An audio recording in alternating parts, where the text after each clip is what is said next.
Hantu ini memiliki wujud yang aneh. Wujud hantu ini memiliki leher yang panjang dan menghisap energi kehidupan dari seorang manusia. Karena hantu ini masih eksis dan berkeliaran hingga saat ini. So, kalian penasaran hantu apa ini? Jadi ayo kita bahas. Hantu Rokurokubi. Bersama saya Sarul, selamat datang di Ngasih Horror.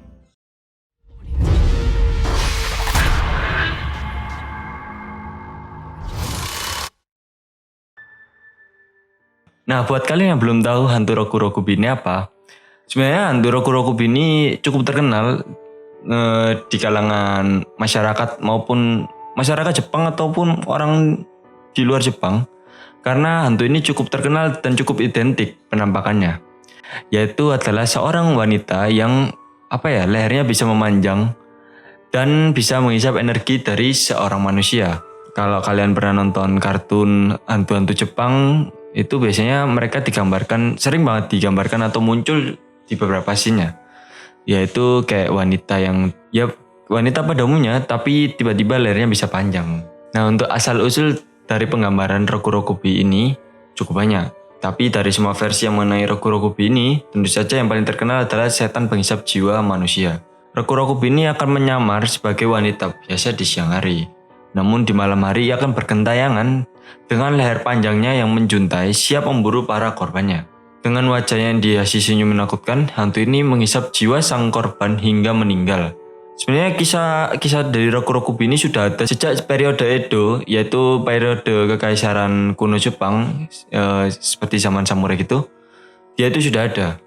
Bahkan dalam beberapa literatur kuno seperti Buya Zokuda, Kanden Kohitsu, Yasokidan dan lain-lain, itu mereka dijelaskan di situ. Di dalam literatur tersebut dikatakan bahwa banyak kesaksian orang-orang yang pernah melihat wanita lehernya meregang dan menjadi sangat panjang ketika tidur. Menurut sebuah legenda mengatakan Rokurokubi ini tali gaib yang menghubungkan kepala dan batang tubuh. Ternyata sangat sulit melacak asal-usul dari hantu leher panjang Rokurokubi ini, dikarenakan banyak sumber yang berasal dari literasi kuno, desas-desus masyarakat, hingga rumor yang satu dengan lainnya memiliki kisah yang sangat berbeda. Namun, menurut salah satu sumber dalam Kashiyawa, menyebutkan bahwa sebenarnya Rokurokubi ini adalah sebuah fenomena keluarnya roh manusia dari tubuhnya. Proses itu kemudian memungkinkan leher seseorang meregang sangat panjang dibandingkan ukuran normal. Dalam literatur itu diceritakan seorang wanita yang bekerja sebagai pelayan di sebuah rumah. Suatu ketika tuannya berniat memeriksa apakah pelayan tersebut sudah tidur atau belum. Betapa terkejutnya sang tuan tersebut ketika mendapati sang leher wanita itu meregang sangat panjang. Wanita itu akhirnya dipecat dan kesulitan mendapatkan pekerjaan.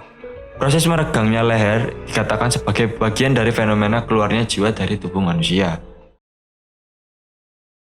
Berbeda dengan kisah sebelumnya, dalam sebuah literatur yang dikenal dengan Rekoku Kaidan Kikigaki Zoshi, pada akhir periode Edo mengisahkan asal-usul dari Rokurokubi ini dengan versi yang lebih dramatis dan juga tragis. Tersebutlah seorang biksu bernama Kaishin yang menjalin cinta terlalu dengan Oyutsu. Keduanya kabur dan kawin lari. Di tengah perjalanan mereka menemui banyak rintangan. Oyutsu akhirnya sakit dan menjadi beban bagi Kaishin. Mantan biksu ini kemudian membunuh kekasihnya tersebut. Kisah selanjutnya, ia tinggal di sebuah penginapan dan jatuh cinta dengan putri dari pemilik penginapan tersebut. Keduanya lalu menikah dan pada suatu malam si Kaishin ini terbangun dan betapa terkejutnya bahwa ia melihat leher istrinya meregang sangat panjang dan wajahnya berubah menjadi mirip si Oyutsu tadi. Kaishin kemudian menyesali perbuatannya dan kembali ke jalan Buddha, lalu membangun kuburan untuk si Oyutsu ini. Namun dalam Kanden Kohitsu, penulis dari Ban Koke berpendapat bahwa wanita dengan leher panjang merupakan hal yang wajar. Kondisi itu bagi beberapa orang memang dimungkinkan. Pendapat yang demikian jelas membingungkan. Apakah fenomena Rokurokubi ini merupakan salah satu ketidaknormalan fisik seperti cacat atau yang dialami oleh beberapa wanita di era zaman kuno? Bukan hanya dalam literatur kuno, fenomena Rokurokubi ini juga sering muncul dalam cerita rakyat, gosip, bahkan rumor di beberapa tempat di Jepang. Di prefektur Gifu dikisahkan bahwa ada siluman ular yang memiliki kemampuan berubah wujud menjadi seorang wanita atau alias Rokurokubi ini.